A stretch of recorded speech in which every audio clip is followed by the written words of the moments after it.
as dúvidas, inclusive, se ela colocar as dúvidas dela, a gente responde, eu respondo depois, não agora. Mas depois fica a possibilidade da pessoa tirar a dúvida. Porque, infelizmente, o Evangelho, hoje em dia, ele está um pouco desviado do seu propósito inicial.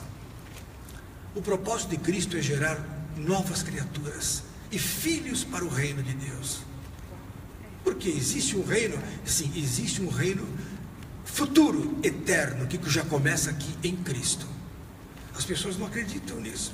Acreditam no super-homem, acreditam na política de Satanás que está aí fora, matando todo mundo, mas não acreditam na palavra de Deus. Mas nós acreditamos, e todos os que acreditam em Jesus são abençoados. Então não tem outro caminho.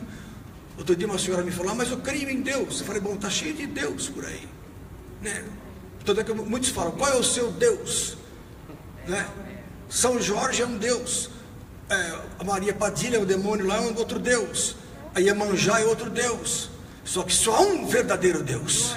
Em 1 João capítulo 5 verso 20 diz assim, ó, e em Cristo estamos, vírgula, este é o verdadeiro Deus e a vida eterna. Então existem muitos deuses, mas só um verdadeiro, Jesus, perante o qual todos os outros deuses caem. Buda, desculpa, cai. Krishna, cai. Porque Jesus é o Rei dos reis, Senhor dos senhores, Deus dos deuses.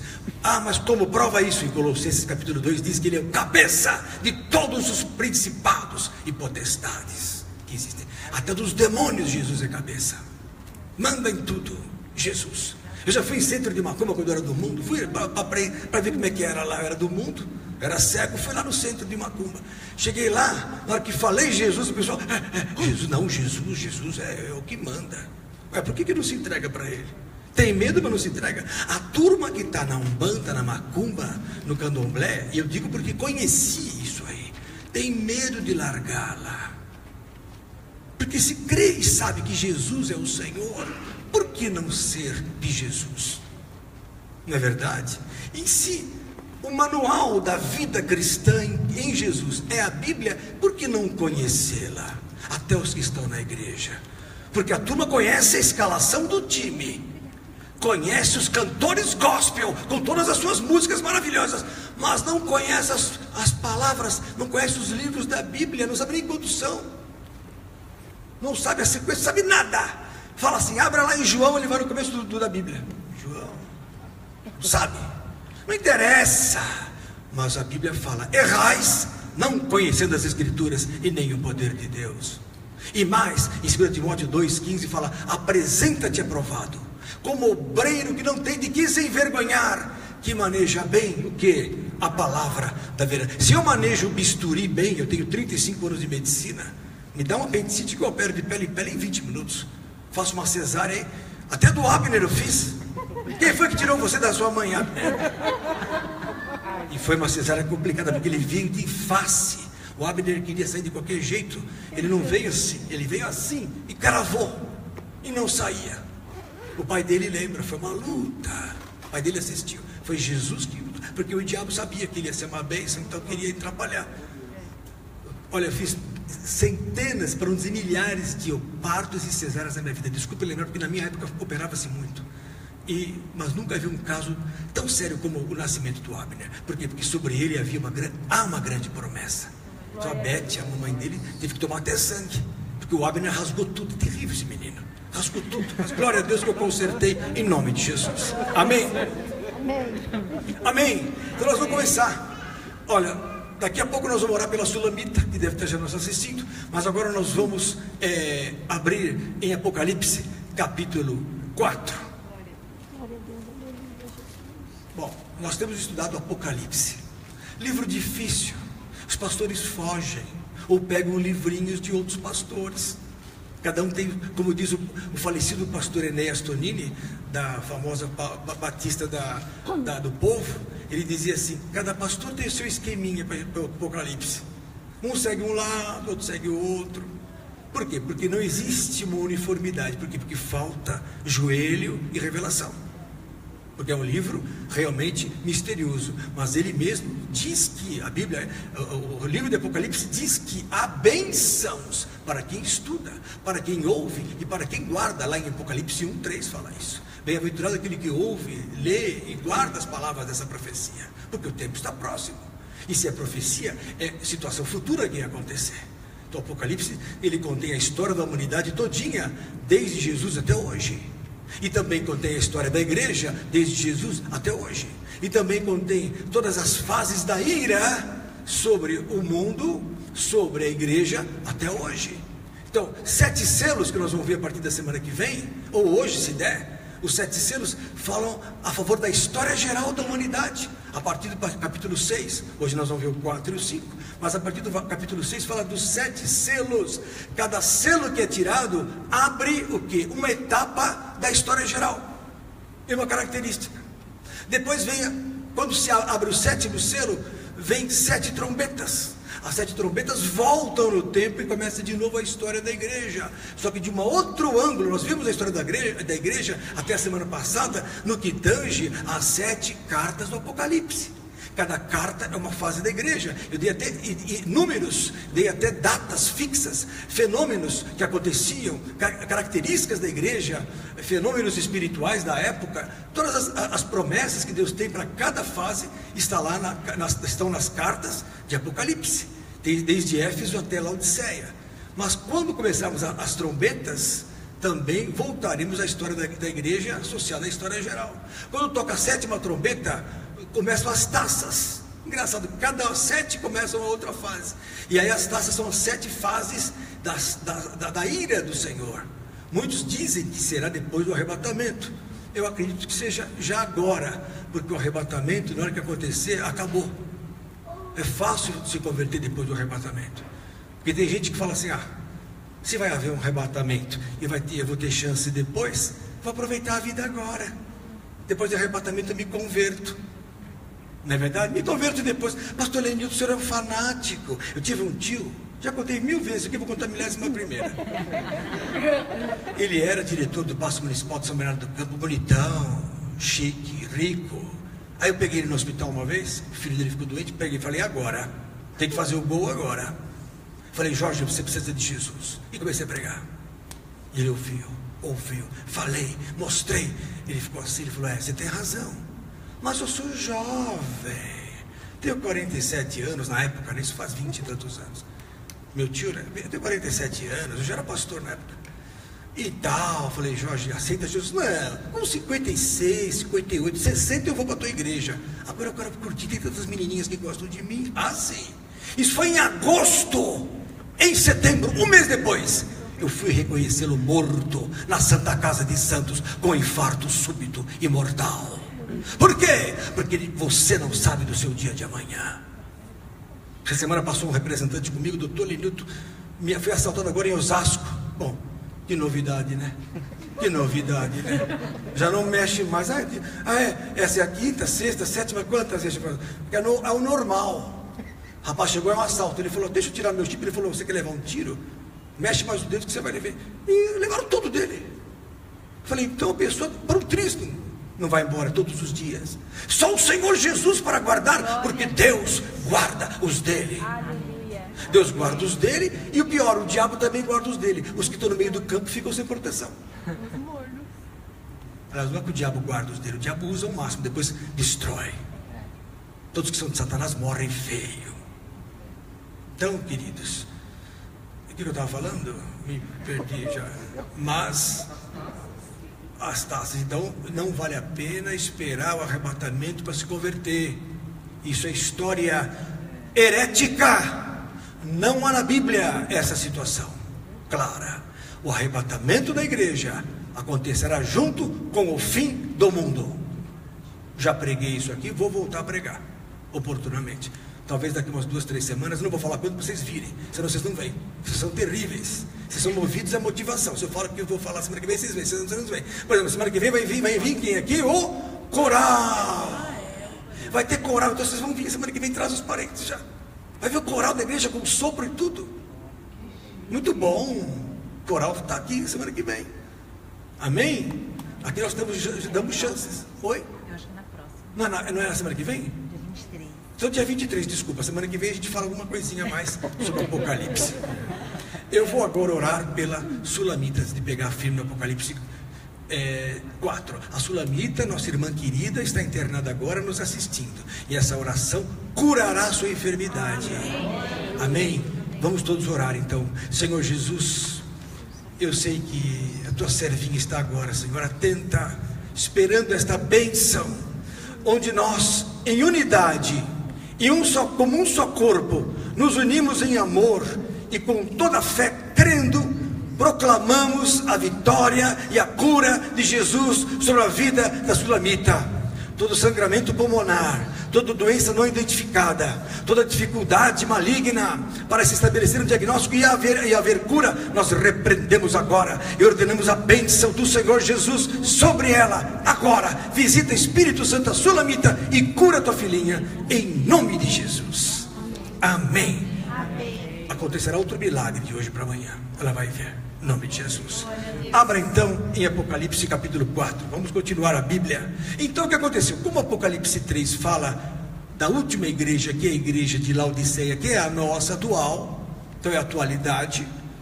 O que acontece depois dessa nossa fase? Vem o arrebatamento, é o fim do mundo. Por isso que Jesus diz lá no final do Apocalipse 3, verso 20: eis que estou à porta e bato. Por quê? Porque ele já está batendo para o final. Se alguém ouvir a minha voz e abrir a porta, entrarei em sua casa e com ele cearei, e ele comigo. Veja a característica: Jesus não invade a vida de ninguém. Jesus bate no teu coração. Então às vezes você está em casa, Jesus bate no seu coração. Às vezes acontece um acidente, um problema familiar, né, querida irmã? Hoje eu ouvi toda a sua vida lá, glória a Deus.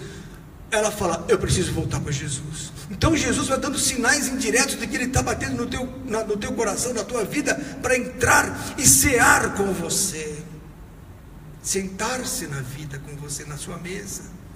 Ele não pula a janela que nem outros, que nem os demônios fazem, que nem os espíritos maus. Jesus bate na porta. Se alguém abrir a porta, se não abrir, ele não vai entrar. Então muitos falam: mas Jesus não me ama. Não, é você que não abriu a porta. Amar ele ama, mas ele não vai invadir sua vida. Aí que está o mistério do livre-arbítrio e a graça do viver. Porque eu fiquei perguntando para mim mesmo. Uma vez me falaram assim: pastor, por que Jesus logo não converte todo mundo e todo mundo vai morar com ele? Porque daí não seriam robôs e não filhos.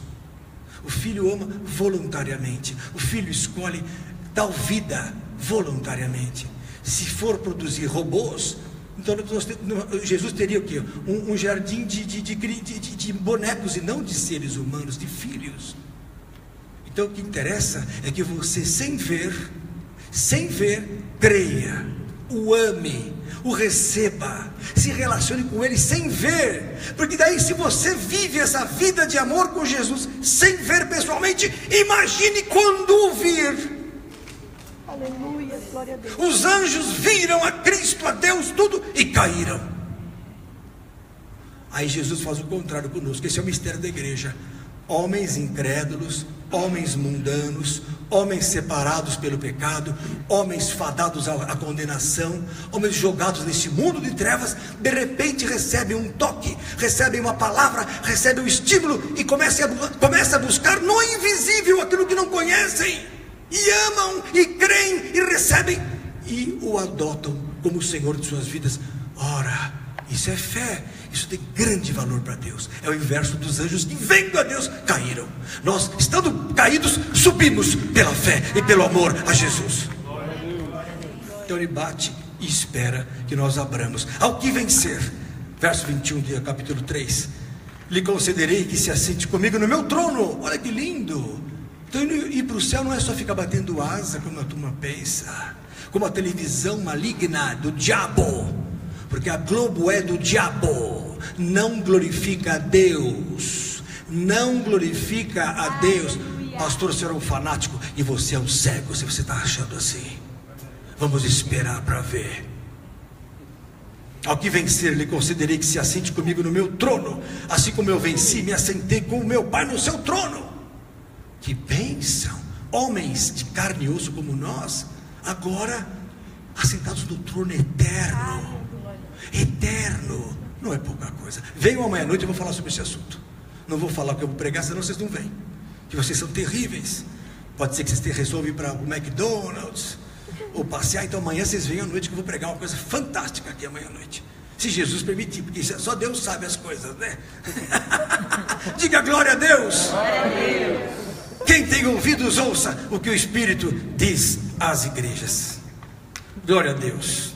Agora vamos falar sobre o Apocalipse capítulo 4. Não vamos demorar, porque temos que acabar hoje o 4 e o 5, para a semana que vem começarmos o 6, com os selos. O capítulo 4 já é uma visão, não mais na terra, porque acabei de falar para vocês que no capítulo 3, na igreja de Laodiceia, encerram-se as etapas na igreja, sobre a terra. E em seguida vem o que? Arrebatamento. Aí vem o que? A visão que João teve, a partir do verso 1, da glória dos céus. Vocês estão acompanhando na Bíblia ou não? Estão acompanhando? Sim. Sim. Tá? Você está amando Jesus, não? Nunca vai ser o primeiro dia que você trouxe ela, linda. Meu Deus, que amor por Jesus. Fantástico, né? Que bom. E a Vanderleia chegou a tempo, né, Vanderleia? Glória a Deus. Olha lá.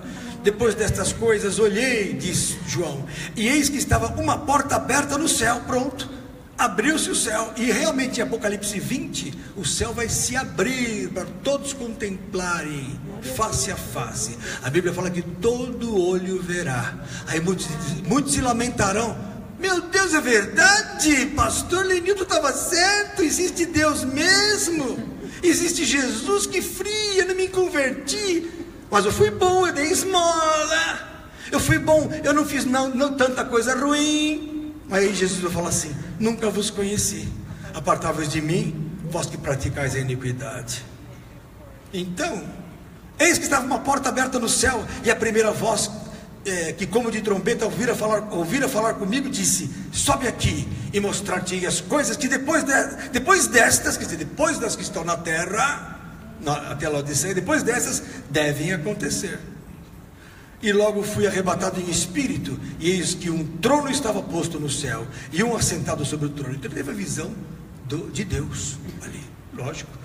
E o que estava sentado era na aparência semelhante à pedra de jaspe e de sardônica, e o arco celeste, que é o arco-íris, estava ao redor do trono, e era semelhante à esmeralda. Então o arco-íris era o pacto, é figura do pacto que Deus tem com os homens. E ao redor do trono havia 24 tronos. Então havia um trono principal, e 24 tronos, olha, e via sentados sobre os tronos, nesses 24 anciãos, vestidos de vestes brancas, e tinham sobre a cabeça coroas de ouro. Aí muitos dizem: quem são esses 24 anciãos? Anjos não são, porque os anjos não foram escolhidos. Está lá em Hebreus capítulo 2, verso 5, porque não foi aos anjos que sujeitou o mundo vindouro. Está bem assim em Hebreus 2, 5. E também em Hebreus 2, 16 diz: ele não tomou aos anjos, mas tomou a descendência de Abraão. Então aquela turma lá dos 24 anciãos possivelmente são o que? Descendência de Abraão. Você pode crer que sejam então 12 apóstolos, mais 12 do Velho Testamento. Poderia ser 7 profetas e 5 patriarcas, ou 12 profetas, não sei. Pode ser que 7 profetas principais e mais patriarcas como Samuel, Abraão, Isaac, Jacó, José, que sempre são citados. Se pode ser, não sei, é um mistério, mas são 12. Muitos falam: não, é 12, é os 12 apóstolos e as 12 tribos, os 12 filhos de Jacó, tribos de Israel. Não acredito, eles não eram tão bonzinhos assim para ficar no céu. Vocês sabem disso, né? Os 12, somente os irmãos de José. José eu acredito, mas o resto você esquece. Tipo, jogaram o menino lá no meio queriam matar o menino, jogaram o menino no meio da vala lá, venderam o menino, foi terrível. Então não é verdade que sejam homens do Velho Testamento sem santidade. Por que eu provo isso? Porque eles eram de vestes brancas, então eram santos. Se eram santos, ou eram profetas santos, como Samuel, que era um santo, como Abraão, que era o pai da fé, patriarcas desse tipo, ou Isaías, ou Daniel, homem de Deus.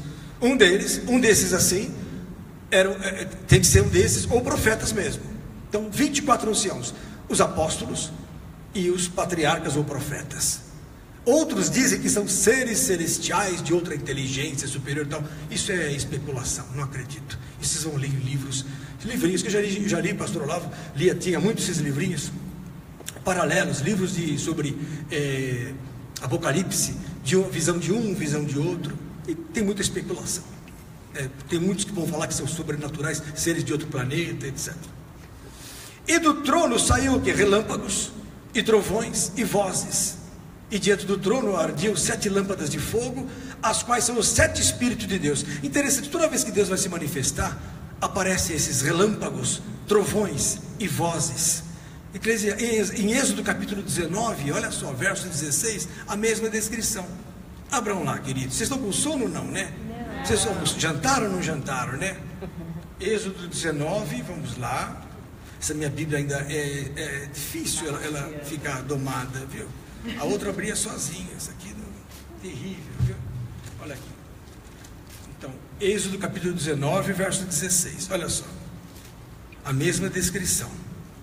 E aconteceu ao 3º dia, ao amanhecer, que houve trovões e relâmpagos, olha aí, sobre o monte, e uma espessa nuvem, e um sonido de buzina, muito forte, de maneira que estremeceu todo o povo que estava no arraial.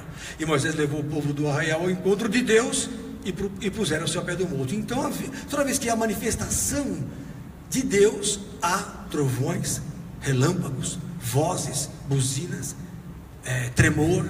Interessante, é uma manifestação. Quando Jesus expirou na cruz e falou: está consumado, Pai, em tuas mãos entrego o meu espírito. Na hora que ele entregou o espírito ao Pai, houve relâmpagos, trovões, tremeu a terra, escuridão, houve manifestação da mesma forma. Interessante, toda vez que você tem um marco de manifestação divina, você tem esta manifestação. E assim será depois do arrebatamento, quando estivermos diante do trono. E aí Deus estará lá, Jesus estará lá, e os 24 anciãos, e haverá essa manifestação ao redor do trono. E também, olha lá, haverá o que? 7 lâmpadas, que são os 7 Espíritos de Deus. Mas essas lâmpadas existem, mas elas representam os 7 Espíritos de Deus. Onde estão os 7 Espíritos de Deus? Schwank. Peguei você. Você que estuda muito a Bíblia.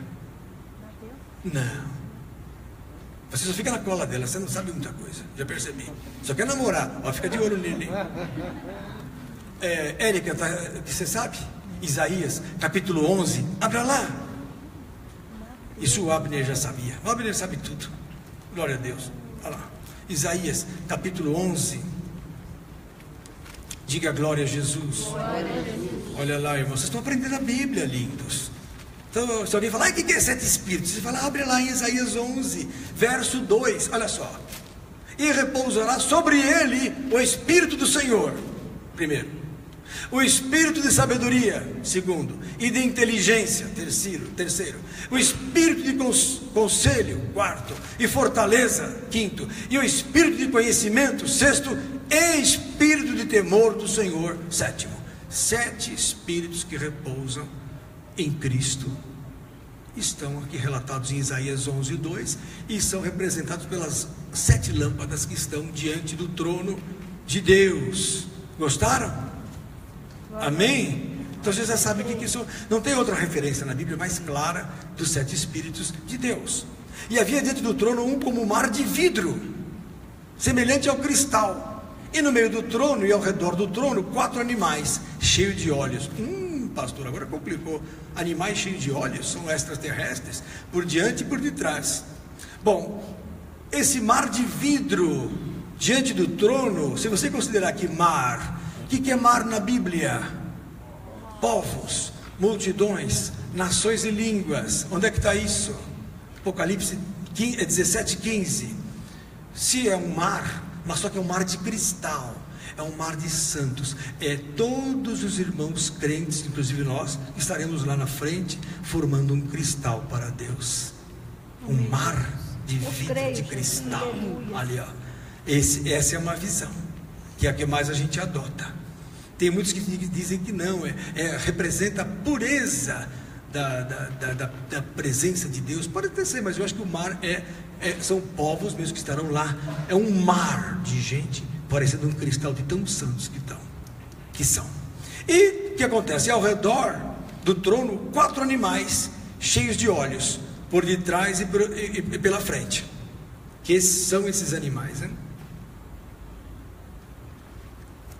Eu estou orando a Deus para que alguém seja tocado pelo Espírito, para ir lá fora e trazer um cafezinho. Fala, irmã. Não, já está indo, olha, foi na sua frente. Mas a irmã não perderá o galardão, porque a irmã teve a intenção. Então, o que vale é a intenção. A irmã só não foi porque ele foi, mas senão a irmã iria. Então, receberá junto com ele o galardão. Bem? Então, o que são esses 4 animais? Vamos ler. O primeiro animal era semelhante a um leão. E o segundo animal semelhante a um bezerro, ou boi. O terceiro animal... E tinha o terceiro animal o rosto como de homem. E o quarto animal era semelhante a uma águia voando. 4 animais. Lembra do leão, boi, homem e águia. O que é essa representação? O que são esses 4 animais com olhos para frente e para trás? Muitos dizem que é a representação da força da natureza, né? As 4 vertentes da natureza: fogo, ar, terra e água. Não tem nada a ver para mim. Outros dizem que são seres celestiais. Outros dizem que representam os animais. Um representa as aves, outros animais selvagens, outros animais bonzinhos, outros homens. Também não gruda. São interpretações teológicas. O que é mais aceito, que nós aceitamos, é o seguinte: esses 4 animais representam os 4 evangelhos de Jesus, porque são o fundamento da obra redentora. Mateus é o leão, Marcos é o boi, o bezerro, Lucas é o homem e João a águia. O que é isso, pastor? Mateus é um evangelho de Jesus, onde Jesus é apresentado como o leão da tribo de Judá, porque ele é apresentado como Rei dos Reis, Senhor dos Senhores. É o evangelho que mais dá a Jesus a dignidade de rei. Tanto é que em Mateus a genealogia de Cristo é a genealogia real, que vem de todos os reis. Em Mateus capítulo 1, vou provar, abra lá. Nunca ouviram falar isso? Só se aprende se estudar a Bíblia. Se a igreja não tem estudo bíblico, ela vai ter ignorantes, apesar de parecer trazer sabedoria. Não me interessa a sabedoria deste mundo se eu não conhecer a Bíblia. Posso ser muito bom para física, matemática, química, ciências humanas, relacionamentos internacionais, tudo, mas eu preciso conhecer a palavra. Só provérbios e salmos? Não, o Novo Testamento, porque Jesus usa o velho para confirmar o novo. E Apocalipse, vocês estão vendo que o Apocalipse é rico, fantástico e desconhecido. Vou tomar agora um trago em nome de Jesus. Amém, Senhor. Fala. Aí que está, são querubins que representam o evangelho. Tudo tem uma conotação, figura da Bíblia, não é um livro literal. Como explicá-los? Então, na verdade, é um querubim, na verdade, que é o evangelho que está ali. Então Deus tem tudo na palavra. A palavra é tudo. Jesus não é a palavra, mas é o Filho de Deus, e é também um homem, mas ele é a palavra. Como é que ele estava antes lá com Deus? Como palavra. E como é que está o querubim lá? Como Mateus. Em Mateus capítulo 1, você tem a genealogia de Cristo, que começa com quem? Olha lá, presta atenção nisso, que você não vai aprender em outro lugar. Mateus 1 começa, olha aqui, ó, livro da geração, verso Mateus 1:1, livro da geração de Jesus, filho de Davi, filho de Abraão. Abraão gerou quem? Isaac. Isaac, Jacó, Judá e seus irmãos. Judá gerou de Tamar a Pérez, Pérez a Zerá, Pérez gerou a Esrom, e Esrom a Arão. Arão gerou a Aminadab, e Aminadab gerou a Naasson, Naasson gerou a Salmão. Salmão gerou de Raabe, a prostituta, a Boaz. Boaz gerou de Ruth a Obed, e Obed gerou a Jessé. Jessé gerou a Davi, olha aí, o rei Davi. Então, até Davi aqui, né, nós temos aqui praticamente 14 gerações, todas elas vindo de quem? De Abraão. E cadê a genealogia de Jesus desde Adão? Onde está a genealogia de Jesus de Adão? Por que esta aqui só fala da parte de Abraão? Porque esta aqui é a genealogia espiritual de Jesus. Porque ele pegou a bênção de Abraão. Porque em Abraão começou a eleição de Deus para um povo diferenciado, escolhido e espiritual. Certo? Mas lá em Lucas capítulo 3, abra lá. Diga glória a Jesus. Você gosta do titio, né, filha? Glória a Deus, né? Sua filha é apaixonada pela palavra. Ai de você, se não trouxer ela na igreja, hein? Ai de você, olha lá, coitada, é uma benção. Lucas capítulo 3. Olha só essa aqui, ó. Aqui está, olha aqui, a genealogia de Jesus, a partir do verso 23. Olha aqui, ó. E o mesmo Jesus começava a ser de quase 30 anos, sendo, como se cuidava, filho de José, José de Eli, Eli de Maate, Matate de Levi, Levi de Melqui, e assim vai subindo. Lá começa em Abraão para baixo, aqui começa de Jesus para cima. Até quando? Vai subindo, subindo, subindo lá. Olha a genealogia dele: Levi, Simeão, Judá. Olha só, está aqui, ó. Natã, verso 31, e ele aqui, Meleá de Mená, Mená de Matata, Matata de Natã. Se você for ver lá em Mateus 1, diz que o pai de Davi, aliás, o filho de Davi, que deu origem depois até José, foi Salomão. Aqui passa por Natã. Então, Maria, mãe de Jesus, era filha também de Davi, através de outra mulher, através de Natã. E José era filho de Davi através de Salomão. Duas genealogias que têm um ponto em comum: Davi. Então Jesus era filho de Davi por mãe e por pai. Só que aqui em Lucas, nós continua, Davi vai subindo, veio de Jessé, Jessé de Obed, Obed de Boaz, vai indo, mesmo lá, bateu Abraão em verso 34, e Abraão filho de quem? De Terá, Terá de Naor de Serug, Serug de Hagaú, e aí vai subindo, olha aí, Cainã de Alfarxade de Sem de Noé. Olha Noé aqui, ó. Jesus descende de Noé, nós também, e Noé de Lameque de Metusalém, Enoque, Jared de Malael, vai subindo, Cainã, verso 30, Cainã de Enos de Sete de Adão, e Adão de Deus. Então nós temos 72 gerações aqui contra as 28 lá, porque aqui vem o que? A geração de Jesus desde Adão, é a geração segundo a carne. Lá é a geração do Espírito, porque em Abraão começou o movimento do Espírito de Deus. Entenderam? Então lá, Jesus é o Filho de Deus, Jesus é o Rei dos Reis, o chamado Filho de Deus, segundo o Espírito. Em Lucas, é segundo a carne, por isso que ele é chamado o que em Lucas? Filho do homem. Em Mateus, Rei dos Reis. Amém? Vamos voltar para Apocalipse. Então, o primeiro, Mateus, é o leão. E em Mateus, Jesus é o Rei dos Reis, é o Senhor absoluto. Aí vem o que? O segundo animal, semelhante ao bezerro, que é quem? Marcos.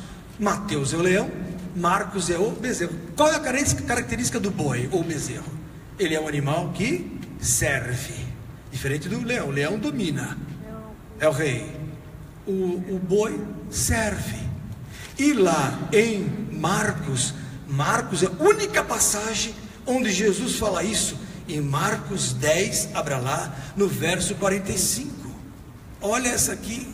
Em Marcos 10, 45, Jesus se intitula o servo e exemplo de servo de todos.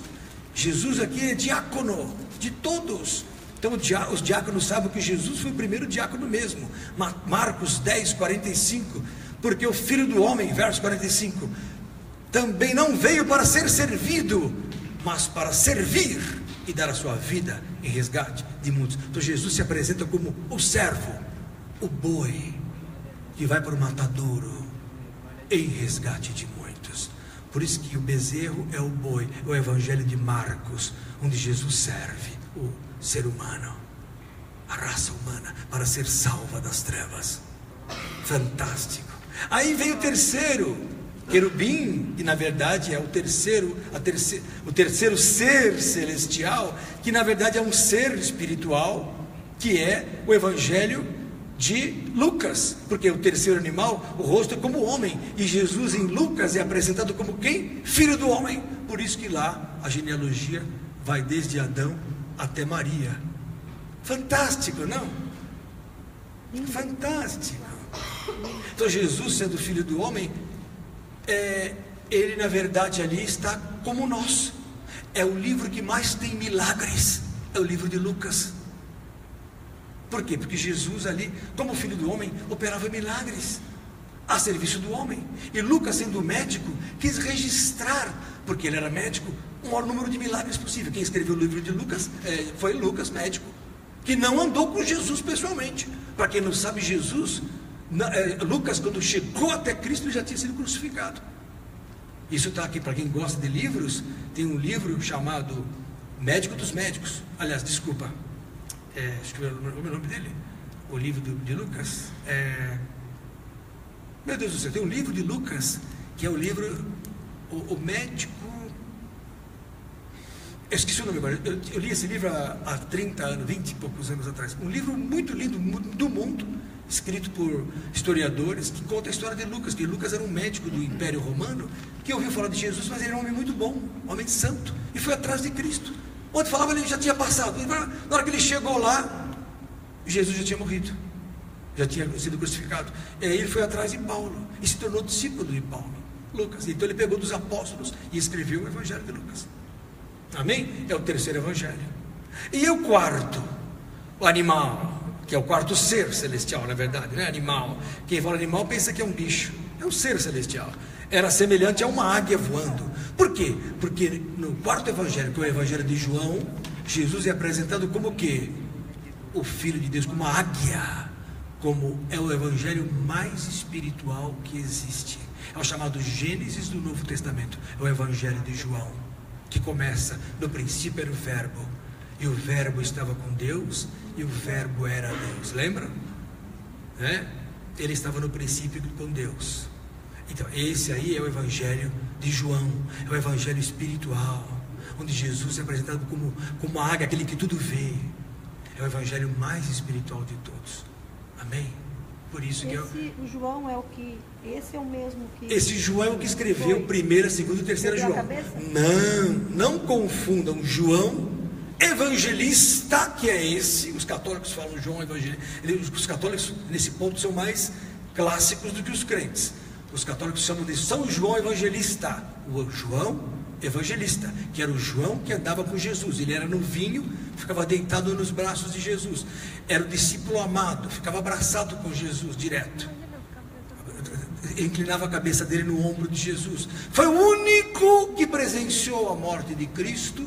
E Jesus falou assim para a mãe para João: João, eis aí tua mãe, mulher, eis aí teu filho.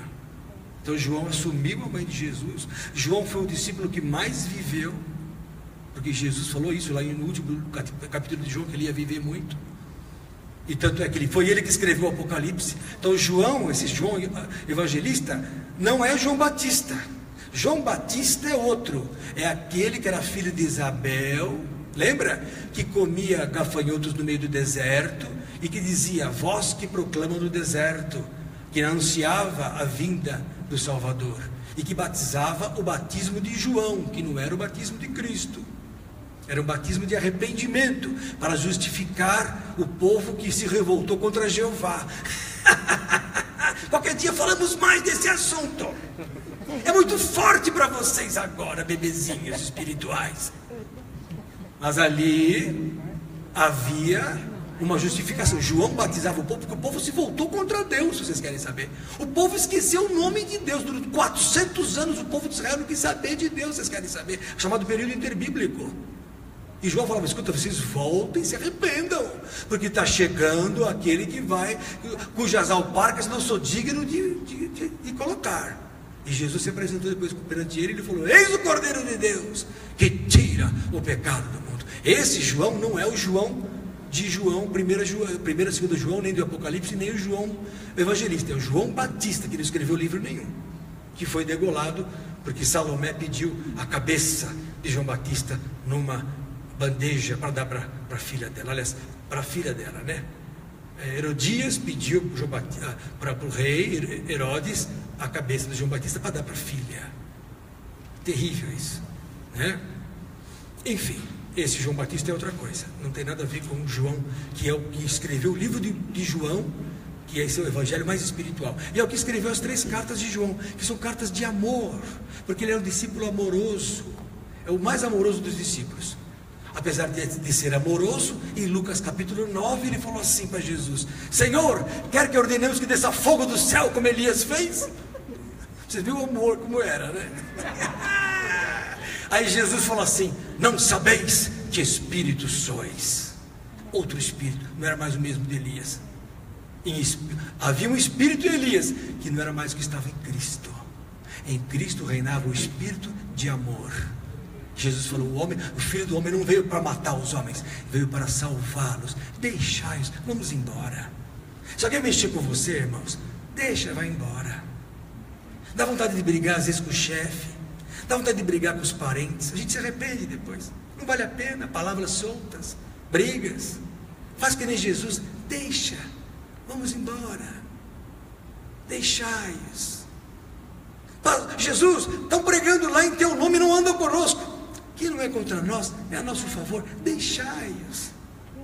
Jesus ama a todos. Esse é o Espírito de Cristo, Espírito de amor. Diferente do Velho Testamento, que a pessoa chegava lá: homem de Deus, desce daí. Aí ele lá de cima fala: eu sou homem de Deus, desça fogo do céu e te consuma a ti. Na hora, matou 50 homens mais um. Como é que fica? Outro Espírito. Forte, né? Mas não é assunto por agora. É só para vocês verem o quanto Jesus é amor. Jesus é um Deus de amor. Nada a ver com a lei, porque a lei é olho por olho. Jesus não. Amai os vossos inimigos. Como eu disse ontem, o pastor, quem veio ontem, o pastor de Bruno, falou: amai os vossos inimigos. Quando orardes, primeira pessoa que você tem que orar, inimigo. É fácil orar pela mãe, em primeiro lugar. Ai, Jesus, abençoa mais minha mãe. Amo tanto, meu. Jesus sabe que você ama a sua mãe. Na hora que você fala assim: abençoa aquele meu inimigo que me odeia, abençoa. Opa, o diabo fica louco. O diabo tem que partir em retirada, porque ele não pode suportar isso. Por quê? Porque essa é a vontade de Jesus. Amai vossos inimigos, bendizei os que vos maldizem, né? Orai pelos que vos maltratam e vos perseguem, para que sejais filhos do vosso Pai que está nos céus. Amém? Mateus capítulo 5, 45 em diante, sei lá. Está isso aí. Vamos continuar então. Entenderam então os 4 evangelhos, queridos? Amém? Gostaram? E os 4 animais tinham cada um respectivamente 6 asas, e ao redor e por dentro estavam cheios de olhos, e não descansam nem de dia nem de noite, dizendo: Santo, Santo, Santo é o Senhor Deus, o Todo-Poderoso, que era e que é e que há de vir. Eu tenho aqui algumas referências, não vou dizer para vocês agora, que trazem os outros livros de Apocalipse. Em Ezequiel capítulo 1, Ezequiel capítulo 10, nós temos as mesmas referências, vamos dizer assim, desses mesmos seres celestiais, desses mesmos querubins, dizendo: Santo, Santo, Santo. Então eles existem, mas representam, porque tudo tem uma representação no reino, os evangelhos. Verso 7: E quando os animais davam glória e honra e ações de graças ao que estava sentado sobre o trono, ao que vive para todo sempre, os 24 anciãos prostravam-se diante do que estava sentado sobre o trono, adoravam o que vive para todo sempre e lançavam as suas coroas diante do trono, dizendo: Digno é, Senhor, de receber glória, honra e poder, porque tu criaste todas as coisas e por tua vontade são e foram criadas. Por que eles jogavam, tiravam suas coroas? Porque não somos nada. Embora coroados por Deus, embora coroados por Jesus, nós não somos nada perante Ele. Nem os 24 anciãos que são o suprassumo. Vamos dizer, Jesus pegou os 12 do novo e os 12 campeões do velho, em santidade, em amor, em tudo. Ele, com tudo que são, tem que tirar a coroa, porque aquele que está no trono é digno de toda a honra, toda a glória, todo louvor. Amém, queridos? Amém, Jesus. Glória a Deus. Vamos continuar, capítulo 5. E vi na destra, na mão direita, do que estava assentado sobre o trono, um livro, escrito por dentro e por fora, selado com 7 selos. Opa! Apareceu o livro. O livro. Escrito por dentro e por fora. Esse é o livro de toda a história, de tudo que acontecerá no mundo, a partir do começo da vinda de Jesus, do começo até hoje, até o fim. Porque de repente o tempo não existe. Então agora foi colocado perante João uma situação fora do tempo, que é o seguinte: é o livro da história da humanidade. Ninguém é digno de abrir esse livro. Por quê? Porque ninguém tem autoridade. Então olha lá que diz: e vi um anjo forte. Então há um anjo forte, olha só, mas não é Deus, não tem nada a ver com Deus. Esse anjo forte falou: escuta, olha aqui, ó, bradando com grande voz: quem é digno de abrir o livro e desatar os seus selos? Como eu falei, os selos que nós veremos a partir do capítulo 6 são a história da humanidade. Então quem é digno de agora deflagrar a história da humanidade? Quem é digno de tirar o selo e abrir tudo aquilo que vai acontecer em milhares de anos, em centenas de anos, em milhões e bilhões de pessoas? Olha lá, quem é digno de abrir? E ninguém no céu, nem na terra, nem debaixo da terra. Então olha, céu, terra e debaixo da terra, ninguém podia abrir o livro nem olhar para ele, dada a indignidade de quem? De anjos, de homens e, lógico, dos demônios, porque estavam debaixo da terra, no inferno. Ninguém tinha autoridade para tocar naquilo que é o desenrolar da história da humanidade. Por quê? Não há ninguém digno. Todos pecaram. Os anjos pecaram. Os anjos caíram. Ah, mas teve anjo que não pecou. Teve anjo que não caiu com o diabo. Teve anjo que não caiu com Lúcifer, ou com outros anjos por aí, anjos caídos. Teve anjo que ficou lá em cima, mas é anjo. Quando eu falo assim, a polícia é complicada, tem policial bom, mas por ser policial está complicado, porque faz parte da classe. Hoje a pessoa vai no médico e fala assim: toma cuidado com o médico. Não, tem médicos bons, mas como a grande parte é problemática, os que são bons também são comprometidos. Então hoje é assim, policial militar está um problema, coitados lá, mas tem bons policiais militares, mas estão querendo acabar com a polícia. Eu vi hoje na internet, vocês viram? É o diabo, porque daí vai virar um caos total, faroeste, sem polícia, faroeste. Mas isso é uma jogada das trevas, do diabo. Satanás quer isso, para vir o quê? Depois que virar o caos na humanidade, vem o anticristo e pum, toma todo mundo em suas mãos pela numeração, pela 666, está todo mundo marcado, todo mundo fica sob o controle de quem? Do chip, e fica sob o controle do satélite. Você não vai poder escapar, não vai poder comprar nem vender, senão aquele que tem o chip, porque não vai haver mais moeda, ninguém vai mais roubar você, o dinheiro, porque o seu dinheiro vai ser aqui, comunicação vai ser aqui, a foto vai ser aqui, tudo aqui. Hoje tudo é no celular. Meu celular me dá quanto eu ando, tudo. O celular dá o tempo, dá tudo. Então logo, mais alguns anos, parecendo uma coisa boa, essa tecnologia vai inverter a situação, tornando o homem um escravo do sistema. Então, tirar a força tirar o poder das forças armadas, da polícia, é uma jogada para enfraquecer instituições que ainda podem manter a ordem, sendo desnecessária a escravidão pelo chip. Perceberam? Mas vindo o caos, que é propício para os políticos, o que acontece? O ser humano fica vulnerável. Na hora que não tiver mais jeito, todo mundo fica marcado. Aí vem o controle total da besta. Ah, mas o senhor crê nisso? Absoluta certeza. Eu estudo isso desde 1986, quando eu me converti. Fala, irmão. Na África já tem isso. Pronto, aí, acabou. Vocês sabem mais que eu. Vocês sabem muito mais. E a gente, então, a gente não pode colocar isso em si. Os crentes vão ter que fugir para as montanhas ou ser degolados. Ô pastor, mas também isso é É uma alerta do Senhor para os crentes realmente buscar Ele verdadeiramente. Se os crentes buscarem de verdade, e É orarem, verdade. se meu povo, que se chama pelo meu nome, se humilhar primeiro, orar e me buscar, e se converter dos seus maus caminhos, então eu ouvirei dos céus, sararei a sua terra. Terra aqui pode ser coração ou terra que é nação também, né? Curarei as suas feridas, restaurarei a sua terra, sararei, curarei os seus pecados, perdoarei os seus pecados. Então o povo tem que se humilhar, porque se as coisas não estão piores é por causa da igreja.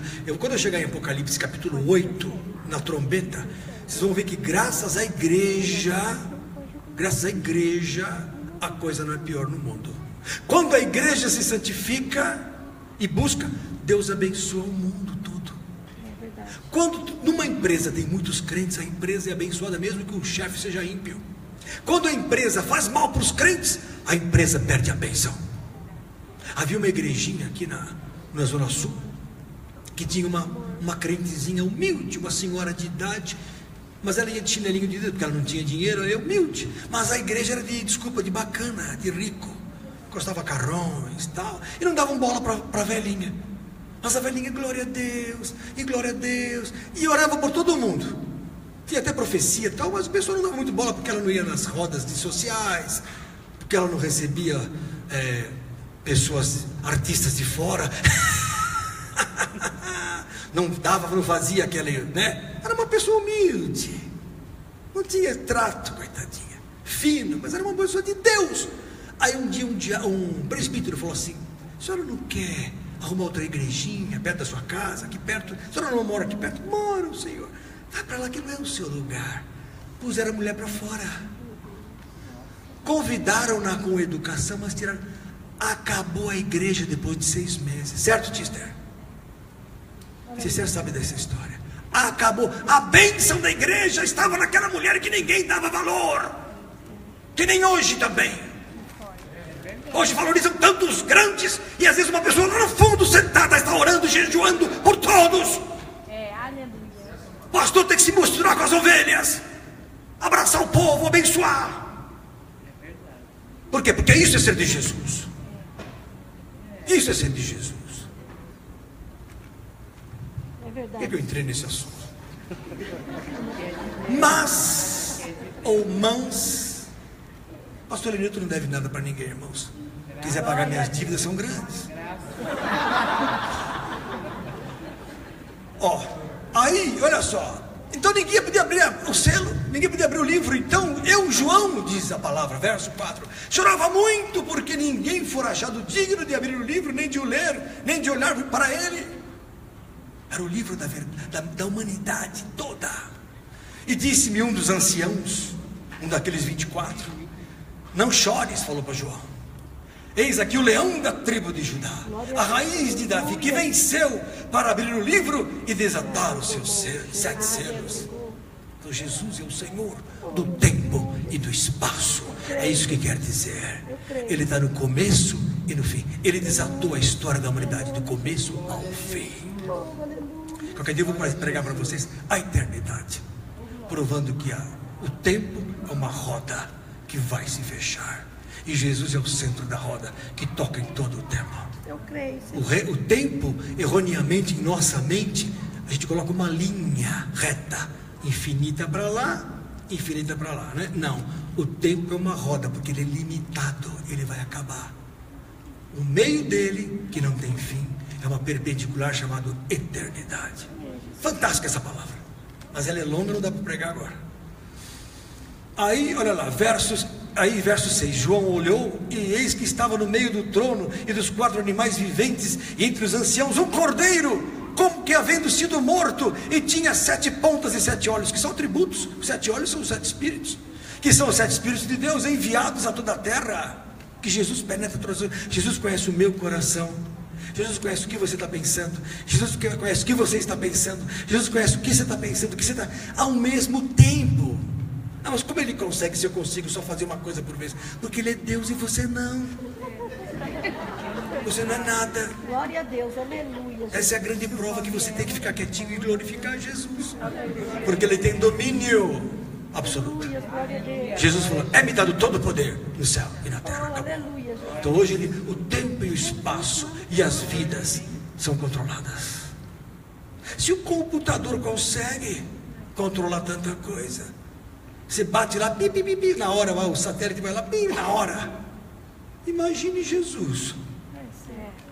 Se o homem, sendo mau e limitado, produziu máquinas fascinantes, capazes de dominar a cibernética, vai lá, tá uma nave lá, a Voyager, sei lá o que, a Hubble, o telescópio Hubble, lá, milhões e trilhões de quilômetros, manda para a Terra uma imagem, eu vejo Marte, eu vejo Saturno, eu falo, nossa, que tecnologia. Imagine Jesus, conhece o teu coração, cada neurônio. Você nasce com 100 bilhões de neurônios, Ele conhece cada um. Glória a E Deus. você aleluia, perde por dia aleluia. 150 mil neurônios. Sabia disso? Você fala, meu Deus, eu vou ficar sem memória? Não, porque tem bastante sobrando ainda. Mas vai acabando. Se você não dormir, ele acaba. Se você fumar, eu sei que vocês não fumam, ele acaba. A maconha, então, quem fuma, que está me assistindo, cuidado. Ah, o senhor é contra a maconha? Não sou contra nada, apenas sou médico. E a maconha dá falta de memória nas pessoas, porque destrói os neurônios. Cocaína destrói os neurônios. Então, mas Jesus conhece cada neurônio, cada célula. Tudo Ele conhece, porque Ele é Eu Deus. creio. Ele é o leão da tribo de Judá. Santo é teu nome, Jesus. Aquele que reina, olha aqui, ó, olha lá. 7 olhos, que são 7 Espíritos de Deus, enviados sobre toda a terra. Então, no Japão, lá em Hiroshima, Nagasaki, e Tóquio, e Kyoto, sei lá mais o que, em Nepal, na Índia, Groenlândia, Sul América, tudo. Jesus enche a terra. E veio e tomou o livro da destra do que estava sentado no trono. Então ele foi digno. O pai falou: está na tua mão, filho. Toma o livro da vida. Toma o livro da humanidade. Toma o livro da história geral. Toma o livro da conduta dos homens. Glória a Deus. E havendo tomado o livro, os 4 animais e os 24 anciãos prostraram-se diante do Cordeiro, tendo todos eles harpas e salvas de ouros, cheios de incenso, que são o quê? As orações dos santos. Olha! Aleluia, Jesus. Então a oração que você faz, a oração dos santos, sobe como incenso e enche uma taça. Olha lá, taças, olha lá. Salvas são taças de ouro cheias de incenso. Interessante. Então, quanto mais eu oro, mais eu contribuo para que Deus, para que Jesus opere no livro da vida. Aleluia. Vocês estão gostando ou está ruim? Glória a Deus. Vocês não estão entendendo nada, hein? Estou vendo gente que louca para ir embora aqui. Não pode ser assim. Novela vocês gostam. Beijo na boca na novela. Ai, eu quero ver. Faça-me o favor. Não muda nada, o diabo não muda. Novela é sempre a mesma coisa, irmãos. Desde a década de 50 não muda as novelas. Triângulo amoroso. Agora aqui vocês estão ouvindo coisas. Isso aqui o que é? É o Flash? Não, é Jesus. Aleluia. Glória a Deus. É super-homem? Não, é Jesus. O super-homem é mentira. Jesus é o verdadeiro herói e rei. Deus Por que as poderoso. pessoas não pegam aquilo que é verdade? Impressionante, né, irmãos? Mas nem assim a pessoa se converte. Olha, foi um milagre, viu? Eu me converti. Como eu dou, graças a Deus. E o pior é que eu não vim por dor e nem por necessidade. Eu tinha dinheiro, na época que eu era tenente do exército. O exército estava por cima, em 84, 85. Tinha vários empregos, morava sozinho. Era dono do meu nariz, tinha tudo. Eu pensei bem, 25 anos, falei, o quê? Eu acho que eu vou me converter. Pensei, está muito boa a situação. Falei, não, Jesus é o caminho. E fui atrás de alguém que falasse a verdade. Aí fui uma igreja Assembleia de Deus, lá no Ipiranga. Ouvi a palavra, achei boa, mas ainda não estava convencido. Aí o anjo falou aqui, vai na igreja do Olavo. Falei, aquele senhor careca, que nem eu, que não era ainda, mas pela fé. Falei, aquele homem, como vou achar aquele homem? Que uma vez eu vi pregando duro, não sei aonde, mas Deus mandou. Aí eu encontrei um irmão num hospital que nem imaginava, ele nem trabalhava lá, estava cobrindo o plantão. Eu falei, eu quero ir na sua igreja. Ele falou, para com isso. Eu falei, é verdade. Por quê? Já te convidei todas as... Porque agora Deus mandou. Aleluia. Fui para lá e nunca mais saí. E estou aqui com vocês. Você não estaria morto. Eu tinha levado um tiro na boca do lixo. Tanto que eu andava à noite lá na boca do lixo. Era terrível. Perto da Santa Casa só tem bandido. Nossa, só Jesus. Vamos voltar. Então as salvas cheias de incenso, que são as orações do santo. Então quando você ora, você enche a taça de Jesus de oração, que ele recebe e interfere no livro. O livro não é a história da humanidade. Você pode mudar o curso dessa história se orar. Porque a oração enche a taça de ouro que está diante do Cordeiro, junto ao livro da história da humanidade. Aleluia, glória a Deus. A mesma coisa pode acontecer se você ficar falando mal dos outros. A Bíblia fala em Tiago capítulo 3 que a nossa língua é como fogo que é inflamado pelo inferno e que corrompe o curso da natureza. Então você, quando fala mal, você interrompe o que está escrito no livro. Era para acontecer tal coisa, às vezes não acontece a bênção, não acontece uma coisa que Deus queria, porque você falou mal. Agora, se você orar, você contribui para a vontade de Deus, e a coisa vai bem. Está aqui, ó. Verso 9: e cantavam um novo cântico, dizendo: digno és de tomar o livro e de abrir os seus selos, porque foste morto, e com teu sangue compraste para Deus homens de toda a tribo, língua e povo e nação. E para o nosso Deus os fizeste reis e sacerdotes, e eles reinarão sobre a terra. Olha aí. E olhei e ouvi a voz de muitos anjos ao redor do trono, e dos animais, e dos anciãos, e era o número deles como? Milhões de milhões, e milhares de milhares. Agora, como é que você me fala o seguinte? Os testemunhos de Jeová, desculpa quem está me assistindo, que é testemunho de Jeová, falam que só 144 mil vão para o céu. Quem já estudou sobre o russelismo, porque Russell estabeleceu os testemunhos de Jeová, né? Assim como os mormons, o mormonismo, né? Teve Joseph Smith, os russelitas vieram do Russell, que falaram que os testemunhos de Jeová vão para o céu, mas só 144 mil, o resto vai para a terra. Mas aqui eu estou vendo que milhões e milhões e milhares e milhares estão glorificando a Deus no céu. Olha aqui, ó. E era o número deles, olha aqui, ó, dos anjos e de todo mundo que estava lá no céu, milhões e milhões e milhares de milhares, que com grande voz diziam: digno é o Cordeiro que foi morto de receber o poder e riquezas e sabedoria e força e honra e glória e ação de graças. E ouvia toda criatura que está no céu e na terra e debaixo da terra e que está no mar, e a todas as coisas que neles há a dizer: ao que está assentado sobre o trono e ao Cordeiro sejam dadas ações de graças, e honra e glória e poder para todos sempre. E os 4 animais diziam: amém. E os 24 anciãos prostraram-se e adoraram ao que vive para todos sempre. Essa visão de Apocalipse 4 e 5 chama-se na Bíblia interlúdio. É o momento que você no céu vê um fato acontecendo lá. Na verdade, o João não tem tempo, não tem noção do tempo que passa, porque está fora do tempo. As coisas estão acontecendo agora no céu, fora do nosso tempo. Quem já morreu não está esperando por aqui a morte. Glória a Deus. Você rapou a cabeça, né? Quer ficar que nem o pastor Lenilton? Meu Deus do céu, outro café, que santo.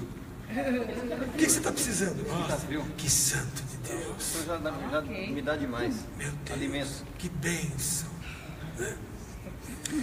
Então olha só, todo mundo pensa que a pessoa que morre fica andando por aí. Isso é espiritismo, isso não é... mas o filme falou, o filme é mentira. Mas a Discovery falou, a Discovery também falou que no ano 2012 ia acabar o mundo e acabou porcaria nenhuma. Eu fiquei esperando, feito um tonto. Dia 21 de dezembro, lembra? Hein? Vocês não lembram, não? Que a Discovery Channel e a History Channel, todo mundo falava, dia 21 de dezembro vai acabar, porque os maias falaram, os maias são os idiotas, que não acabou nada. Eu esperei Jesus em 92, não voltou. Eu esperei em 99, não voltou. Eu esperei no 2000, não voltou. Eu esperei em 2001, não voltou. Eu esperei em 2012. porque ninguém sabe o dia nem a hora, porque o Filho do Homem virá quando não penseis. Pode vir agora. Ninguém imagina que vem, pode vir agora. Você vai falar, não, ele vai vir tal dia. Não acrediteis. Isso é mentira. Os russelitas, que são os testemunhos de Jeová, falaram que Jesus já veio, 144 mil já estão no céu. Eles estão vivendo um período de especulação aqui na Terra. Ô pastor, agora tem uma outra conversa, que uma pessoa que eu estava andando, ela me parou para ver dar o livro. Já marcaram outra data para Jesus? Ela falou assim, que agora é assim, esses 1000 e pouco, como não aconteceu o que eles tinham pregado, começou a esvaziar a igreja deles, né? A doutrina deles. Sim. E aí eles ficaram preocupados. Então a cúpula fez uma reunião e resolveram inventar outra coisa. Esses 1000 e pouco vão ser salvos. Sim. E os outros bons os outros bons vão ficar na terra. Eu falei, como vão ficar na terra? Tudo mentira. O fim do e aí, mundo. O povo que saiu começou a voltar. O fim do mundo coincidirá com o arrebatamento da igreja. Provo isso na Bíblia. Vocês não me provam o contrário. Vocês não conseguem provar que vai vir um arrebatamento e vai ficar aí todo mundo aqui. Não existe isso. Não existe. Aprendam a Bíblia corretamente. Hoje é a hora de você santificar a sua vida. Hoje é a hora de você mudar. Porque quando a pessoa morre, Jesus voltou para ela. Essa turma que está morrendo lá, Jesus voltou para ela. Acabou. Quando é a volta de Jesus? Ou no dia do fim do mundo, ou na morte da pessoa. A pessoa morreu, foi ceifada. O que é ceifa? É a morte. O caminhão pegou 3 lá, ceifou 3 vidas. Ceifa, o que é? Morte. Então, ceifa e vindima, a morte. A ceifa, né? Grande e a seara, poucos são ceifeiros. Eu tenho que ceifar as vidas para Jesus. O que é? A pessoa tem que morrer antes de morrer fisicamente. Aí está o mistério. Quando eu me converto, eu morro para o mundo e nasço para Deus. Mas eu morro, então eu sou ceifado deste mundo. Cadê a velha Érica? Cadê o velho Sérgio? Morreram. Não existe mais. Foram sepultados nas águas. O batismo é uma sepultura de velhos homens. Os novos nascem ressuscitados e vivem para sempre. Tem gente que toma um banho d'água só e não morreu. E sepultar um vivo é um crime. Até é oportuno falar sobre isso, porque tem gente que está assistindo que vai se batizar domingo. Batismo não é brincadeira. Tem alguém que vai se batizar aqui? Não. Ninguém, né? Todos são batizados, mas o batismo de uma pessoa que não morreu espiritualmente, que não creu de verdade, é um crime. Porque você não pode sepultar uma pessoa viva, né? Chama-se catalepsia. A pessoa morreu ou não morreu? Você põe no caixão, ela acorda lá, imagina que desespero. Por isso que na Idade Média, por causa desse fato, eles põem uma cordinha no cadáver e tinha um sininho fora do caixão. Sabiam disso não? E ficava o sininho pendurado numa madeira perto do túmulo. Se depois de 2, 3 dias o sininho bim, bim, bim, bim, o pessoal fala, ele não morreu, vamos lá e desenterra, salvo pelo gongo. Agora vocês aprenderam o que significa salvo pelo gongo. Chamava-se gongo. O sininho que amarrava no defunto, porque era muito comum a intoxicação por alguns metais usados em antigos cálices do passado. Quando não era de prata, era de ouro ou de outros metais. Esses metais, chumbo, por exemplo, era altamente tóxico. A pessoa pode ter uma intoxicação aguda e pode morrer, entre aspas, mas depois ela pode voltar. Isso chama-se um fenômeno chamado catalepsia, em que a pessoa entra num estado de bradicardia de 30, 20 batimentos por minuto não detectados. Hoje não, porque tem o eletrocardiograma, mas naquela época antiga não tinha nem estetoscópio. O pessoal olhava, morreu. Enterrava, pois voltava o coração a bater. E a pessoa não tinha morrido. Aí ela, aí bim, bim, bim, bim, bim, e ela desenterrava. Boa essa, né? Ainda bem que dava tempo de salvar essa. Só que tem muito cristão que se batiza e não morreu para o mundo. Ele continua vivo para o mundo. Não pode. Aquele que está morto para o mundo. Então a pessoa chega e fala: mas cadê aquele velho Sérgio, aquele velho Chuang que ia nas baladas lá do Birosca, lá da Alameda Gurgel? Cadê? Morreu. Cadê o Chuang que vivia lá nas baladas de Jandira? Morreu. Morreu. E aquele novo? É o Ricardão de Jesus.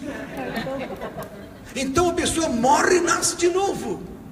Esse é o grande, mas não muda de carne, porque a sua carne é o seu templo, onde o Espírito quer usar para salvar outros, para manifestar a glória do reino. Então não tem essa de reencarnação. Você é você de hoje para sempre. Aí você me desviar, você vai para o inferno fazer o quê? Depois eu falei que eu não falei. Aí existe inferno, e como? E como existe? E o povo está brincando com coisa séria. Por isso que eu digo que a igreja atual é a igreja menos salva, maior em número, mas menor em salvação. Por isso que a Bíblia fala: oxalá foras frio ou quente. No Apocalipse 3 fala isso. Que se for frio, ótimo, não conhece a Cristo, Deus não vai imputar o conhecimento, vai se converter e pronto, se converter. Se fosse quente, é cheio de Espírito, cheio de santidade, cheio de poder, já morreu para o mundo, acabou a história.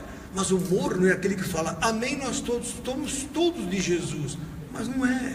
Ele está praticando aquilo que não é de Deus. Apesar de falar, ele está enganado. É o espírito de engano, é a chamada operação do erro, que a dona Zenite tanto gosta, que ela sempre fala: pastor Lenilton, doutor Lenilton, hoje em dia o que é certo virou errado, e o que é errado virou certo. Então o policial hoje é bandido. Quando já se viu isso? E o bandido, tadinho, dá R$900 por filho, por mês para ele. E os homens que ele matou, a viúva não tem apoio do Estado e de ninguém. Por quê? Operação do erro, operação do diabo. E os políticos são cegos. A justiça é cega. Porque são todos de toga preta, com capa preta nas costas, literalmente. Esse mundo é do maligno. Está lá em 1 João capítulo 5. O mundo jaz no maligno. Está no maligno. Amém? Estão decepcionados com o pastor Lenilton? Prego duro, vocês sofrem. Mas não existe mais pregação assim. Porque, como hoje, não digo nossa igreja, porque estão todos santos aqui, os pastores, mas fora daqui, os pastores vivem de dinheiro. Então, se não agrada o povo não volta. Então eu tenho que orar a Deus o que falar para o povo ouvir. Não concordo. Eu vou falar o que é verdade, o que Deus quer que fale. Porque na hora que Jesus começou a pregar duro, em João capítulo 6, a turma começou a se mandar. Aí Jesus falou: bom, é duro para vocês ouvir isso? O que dirias então se vissem o João, filho do homem, subindo para onde estava antes? O Espírito é que vivifica a carne, para nada aproveita. Aí desde então ninguém aguentou mais, falou: vamos embora daqui. Aí Pedro, João, Tiago chegaram lá. Aí Jesus falou: vocês não querem ir embora também? Pode ir. Aí eles falaram: para onde iremos, Senhor, se só tu tens as palavras da vida eterna? Glória a Deus. A igreja não tem que agradar a ninguém. A igreja tem que abençoar, mas falar a verdade. Conhecereis a verdade, a verdade vos libertará. A libertação vem por um remédio amargo, muitas vezes, ou por uma cirurgia profunda. Pode doer, mas depois vem o bem-estar. Érica sempre mudou ultimamente. Você vibrava mais com a palavra. Não está mais vibrando. Hein, Sérgio? Amém. Alguma dúvida, irmãos? Querem que eu comece o Apocalipse 6 já hoje? Vou dar só um couvert, para vocês voltarem depois. Vou dar um couvert. Abertura então dos primeiros 6 selos, olha lá.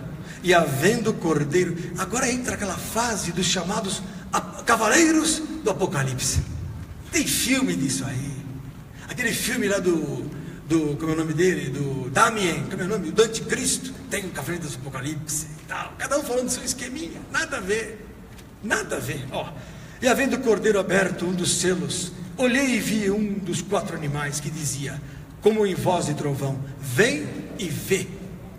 E olhei, diz João, e eis um cavalo branco, e o que estava sentado sobre ele tinha um arco, e lhe foi dada uma coroa, e saiu vitorioso e para vencer.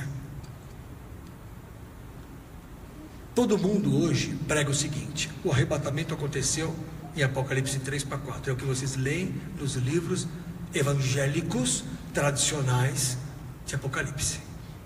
Principalmente os futuristas, que acham que tudo a partir do 4 acontece depois do arrebatamento. Sabiam disso?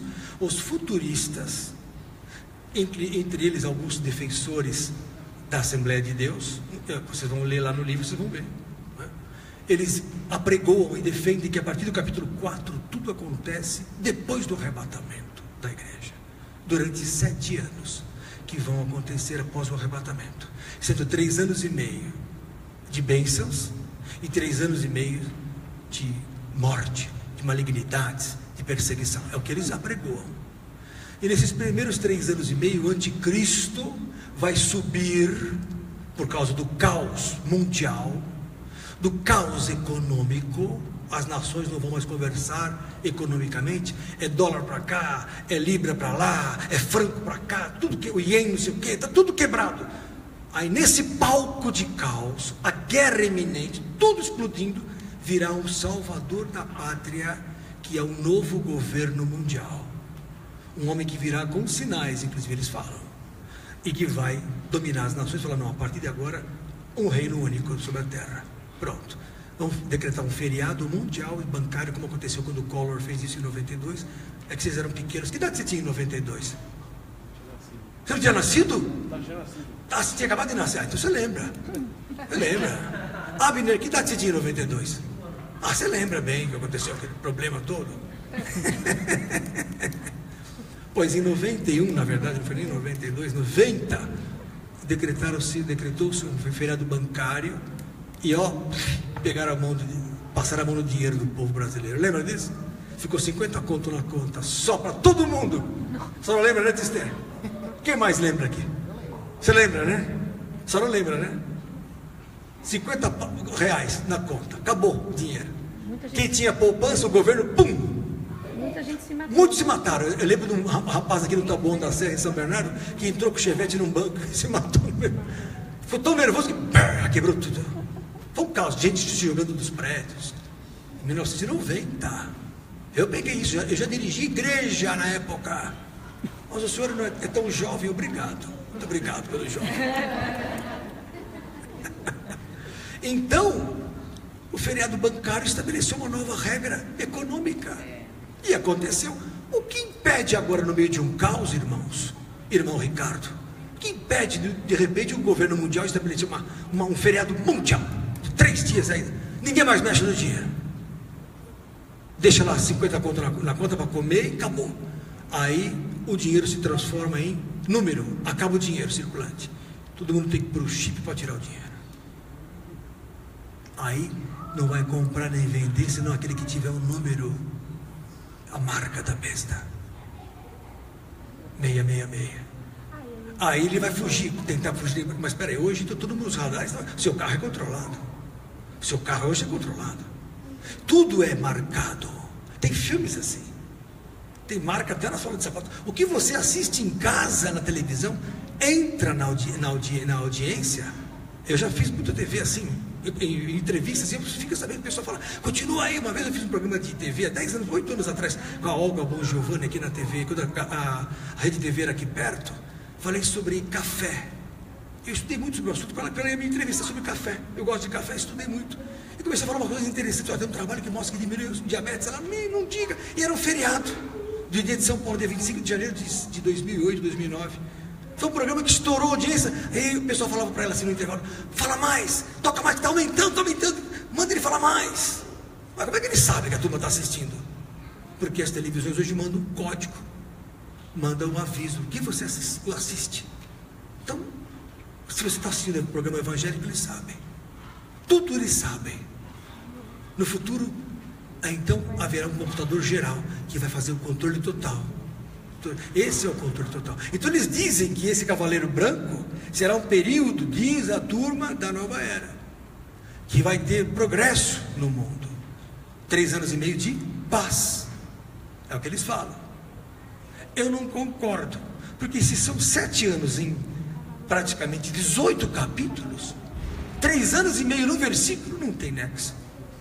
Então o que é, pastor, esse cavalo branco que está aqui em Apocalipse capítulo 6, verso 2, o cavalo branco, o primeiro cavalo dos cavaleiros dos Apocalipse? Quem é o cavalo branco? E quem estava sentado sobre ele? Tinha um arco, foi lhe dado uma coroa e saiu vitorioso para vencer. Quem é esse? Pode falar. A primeira igreja de Éfeso. Não, você é muito inteligente, menina. Eu não sei onde você vai parar, viu? Não sei onde você vai parar. Não é bem a igreja de Éfeso, mas é Jesus. É o primeiro período onde Jesus vem como vitorioso. Então é a igreja inicial pujante.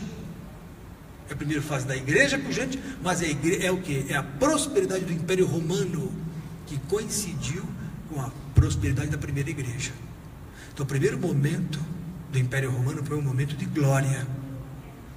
Pode ver. Nunca houve um império tão grande de domínio. É que a gente não sabe disso, porque não vivemos naquela época. Mas em arte, em domínio territorial, em domínio cultural, como o Império Romano. Desde Portugal até o Extremo Oriente, era Roma. Roma era tudo, não existia Inglaterra, era Roma. Não havia ainda, os bárbaros eram todos dominados. Lá Egito estava dominado, Marco Antônio dominou a Cleópatra, deu os tapas nela, foi picada pela cobra depois, você sabe disso. Tudo foi dominado. Lembra da Cleópatra? Foi dominado, tudo foi dominado. O Egito foi dominado, os árabes, todos estavam dominados pelo Império Romano. E que foram 2 séculos, 3 séculos de vitória total. Então é o período, esse primeiro período da história, de paz, de vitória do Império Romano e também vitória no cristianismo. Você fala, mas peraí, pastor, Éfeso teve uma vitória, mas depois veio Esmirna, que é a pior fase da igreja, que foi perseguida. Para Jesus, vitória é perseguição. Para Jesus, vitória não é você andar de carro zero. Isso é a tua carne que quer. Para Jesus, quando você glorifica na tribulação, você é grande no céu. Há uma mania hoje que o crente não pode ficar doente, o crente não pode ficar pobre, o crente tem que ser trilionário, que senão está errado, o crente não pode nada. O crente, ele tem que dar glória a Deus por tudo. Paulo fala, sei dar glória a Deus no bom e no mal, sei viver com muito, sem viver com pouco. Posso todas as coisas naquele que me fortalece. Um homem como Paulo passou necessidades, pulou no cesto, ficou 3 dias no abismo. Paulo naufragou, levou picada de cobra, tudo Paulo. Mas hoje os crentes não, tem que ser reizinhos, senão Deus não está com ele. Heresia do século 21. Heresia. O que é o certo? Glória a Deus por tudo. Deus vai me dar, se não der, glória a Deus também, porque a seu tempo o Senhor dará em glória todas as coisas. Mas se não der, o diabo está com você. Não, é o momento de eu glorificar, porque está se cumprindo 1 Pedro capítulo 1, que diz que a prova da minha fé, muito mais preciosa do que o ouro que parece provado no fogo, se acha em glória, honra e louvor no dia da provação. E mais, 1 Pedro capítulo 4, abra lá. Olha só, Joe, o que você pensa? 1 Pedro capítulo 4.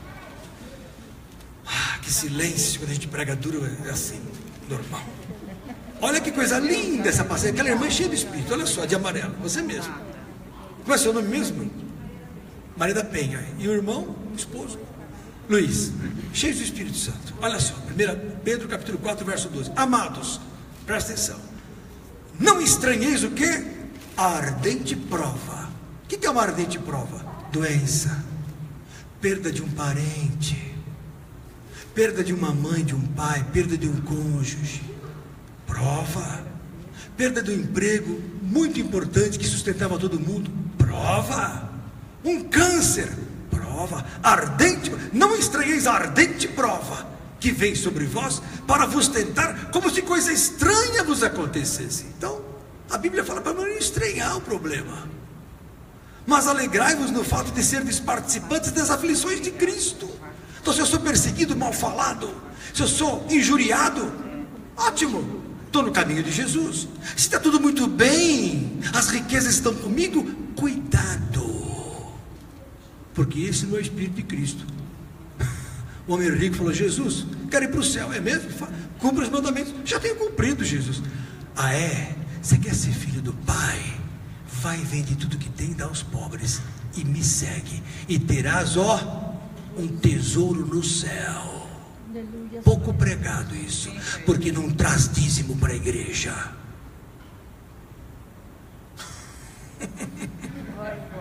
Glória a Deus. Vamos continuar. Não estranheis, mas alegrai-vos do fato de seres participantes das aflições de Cristo, verso 13, para que também na revelação da sua glória vos regozijeis e alegreis. Olha o verso 14: se pelo nome de Cristo sois vituperados, ou seja, injuriados, provados, atormentados, se pelo nome de Cristo sois vituperados, que nem o Júria Nalva. Cadê a Júria Nalva? Estão lá, injuriados, passando necessidade, eu sei, estou orando. Deus sabe disso, irmão. Bem-aventurados sois, porque sobre vós repousa o Espírito da glória de Deus. Sabe quando repousa o Espírito da glória? Uma pessoa que está sofrendo e falando glória a Jesus. Então na primeira Roma antiga, no primeiro momento da igreja, a perseguição era grande. Então houve grande ascensão do Império Romano, grande ascensão da tribulação da igreja, mas para Deus era vitória. Virou trevas quando a igreja virou em trevas e entrou dinheiro dentro da igreja, que o Vaticano ficou trilionário. Aí veio a Santa Inquisição, a grande perseguição. Aí sim virou trevas. Na hora que veio o conforto dos pastores, padres, bispos, cardeais, sei lá o que, aí complicou. Hoje também é assim. É jatinho para cá, é jatinho para lá, helicóptero para cá, e não sei o que lá, e não sei o que lá, e primeira classe para cá. Eu vou na última classe e vou. Não ligo. Fala, irmão. Vai cair por que no começo, Satanás resolveu tentar detonar com a igreja. Quanto mais ele atacava a igreja, mais ela crescia. Quanto mais se matava, mais se convertia. Mais convertia. Aí ele falou: bom, vamos mudar a estratégia, né? Depois de 300 anos ali em cima da igreja, perseguindo, matando. Vamos fazer o seguinte: vamos cruzar as pernas e deixar tudo ficar na paz. Daqui a pouco eles vêm até mim. Cruzou as pernas. Acabou. Isso mesmo que o Abner falou. Então foram 7 milhões de cristãos mortos em 2 séculos. 7 milhões. Poxa vida, é um estado do Rio de Janeiro, todinho de gente decolada, queimada. Isso é tribulação. Não porque não está ganhando mais de 2 mil reais, mais de 1.000. Que é isso, irmão? Glória a Deus. Glória. Tendo com que cobrirmos-nos e com o que comermos e nos sustentarmos, 1 Timóteo capítulo 6, estejamos com isto contentes. Abra lá, estou acabando, Deus mandou, eu falo, e glória a Deus. É do Wendel, glória a Deus. 1 Timóteo capítulo 6, eu leio a Bíblia, não invento moda, não estou preocupado em agradar os irmãos, eu quero abençoar os irmãos, é diferente. Porque se eu quisesse agradar a homens, diz Paulo, não seria servo de Cristo. Está lá em Gálatas capítulo 1. E Pedro fala em Atos capítulo 5, mais importa agradar a Deus do que aos homens. Fala, irmã.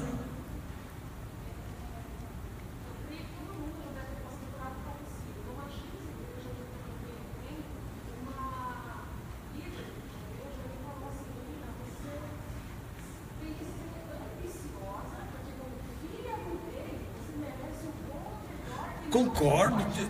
Tem que ambicionar o reino de Deus. O que a Bíblia fala? Olha como é heresia isso aí. Não, ela falou o seguinte, que numa igreja, uma irmã líder falou assim: você tem que ser ambiciosa e desejar o melhor da terra. Tudo bem. Só que a Bíblia fala o seguinte: buscai primeiro o reino de Deus e toda a sua justiça. Justiça é santidade, justiça é o Espírito, justiça é mortificação da carne, Romanos capítulo 8. Justiça é dar para qualquer pessoa aquilo que ela merece. É equidade.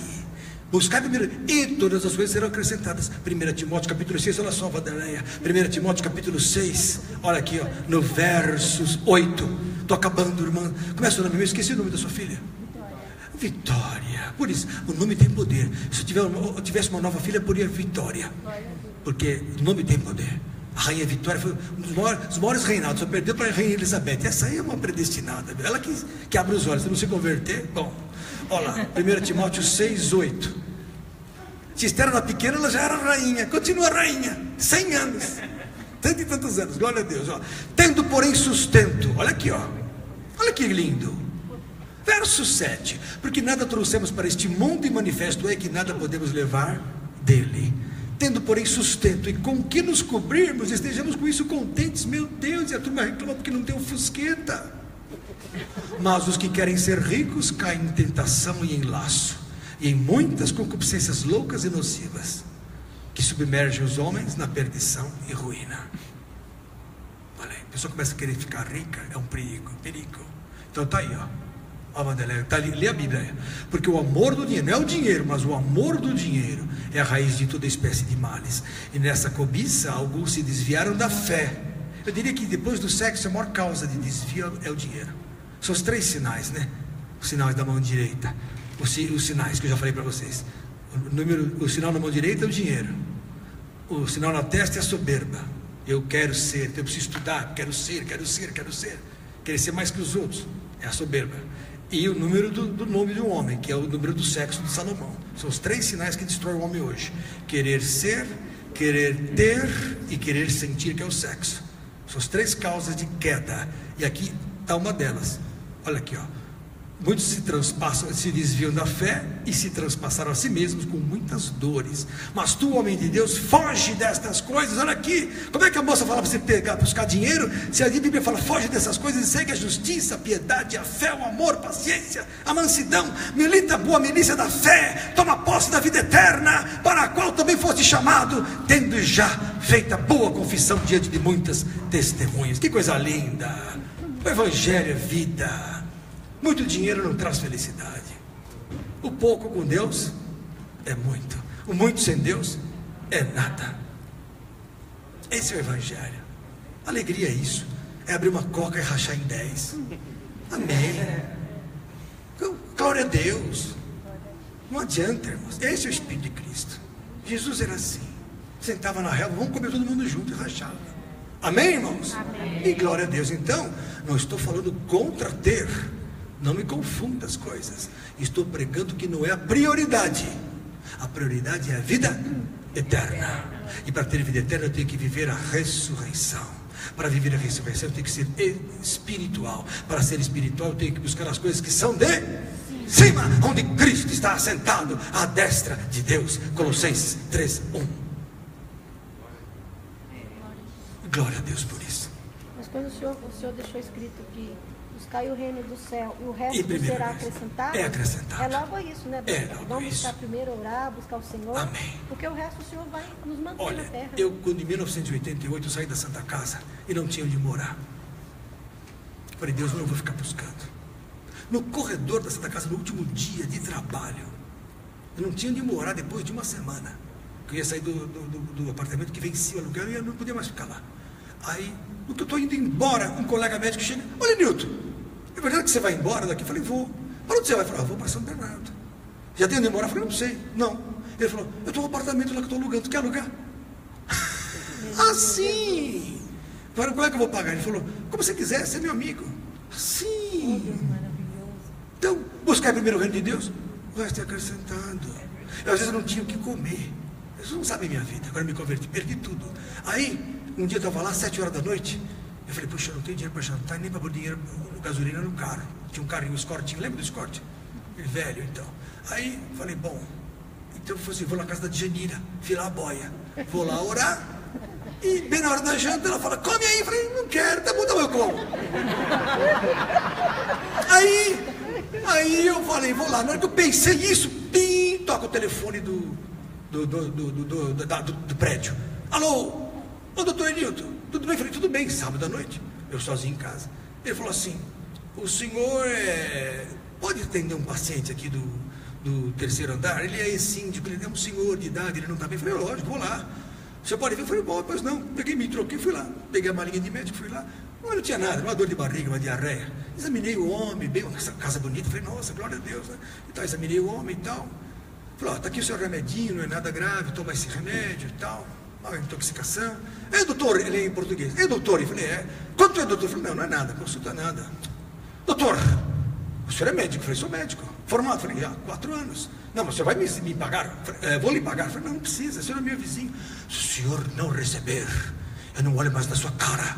Aí Deus falou, recebe, meu rapaz, recebe. Falei, bom, quanto que eu vou cobrar? Porque eu não sei cobrar. Falei assim, bom, na Santa Casa custa 150 cruzados velhos, equivale hoje a 150 reais, 200, vai. Uma consulta, na época. Eu cobro que a Santa Casa cobra no particular, 150 cruzados na época, né? Ele falou, só isso, doutor? Maria, traz o dinheiro pro doutor. Eu falei, meu Deus, dinheiro para janta, enchi o tanque e comer uma pizza. Deus manda. E isso é que é viver gostoso. Porque se está sobrando e você segura, não tem graça. Você, se está sobrando, vê o irmão falar: pastor, tudo bem? E fala: olha, Deus manda dar para isso. Glória a Deus. Isso é bom. Se não está sobrando, glória a Deus. Amém? Em tudo dai graças, porque essa é a vontade de Deus para convosco em Cristo Jesus. 1 Tessalonicenses capítulo 5. Vamos ficar de pé. Obrigado, Jesus. Aleluia. Podemos encerrar agora. Vamos ficar de pé. Vocês gostaram, irmãos? Eu comecei com o cavalo branco, agora vai ver os outros.